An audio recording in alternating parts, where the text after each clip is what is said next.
السلام علیکم۔ کراچی میں صف ماتم بچھ گئی۔ تیز رفتار ڈمپر نے 25 سالہ خاتون کو کچل ڈالا۔ ہر طرف چیخ و پکار، تہلکہ خیز مناظر نے کھلبلی مچا دی۔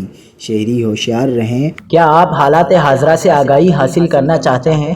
خبر کے پیچھے چھپے اصل حقائق جاننا چاہتے ہیں تو ابھی سبسکرائب کیجئے دل مل پاکستان کو اور ساتھ ہی گھنٹی کے نشان پر کلک کر دیں۔ آپ کو بتاتے چلیں کہ شہر قائد کے علاقے سرجانی ٹاؤن میں تیز رفتار ڈمپر نے سڑک عبور کرتے ہوئے 25 سالہ خاتون کو کچل دیا، جس کے نتیجے میں وہ شدید زخمی ہو گئیں۔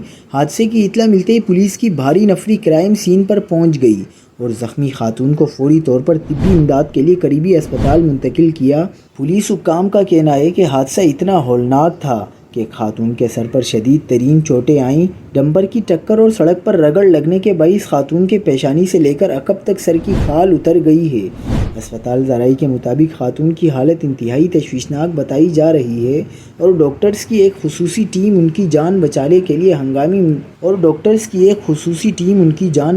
لیے ہنگامی بنیادوں پر علاج و معالجے میں مصروف ہے۔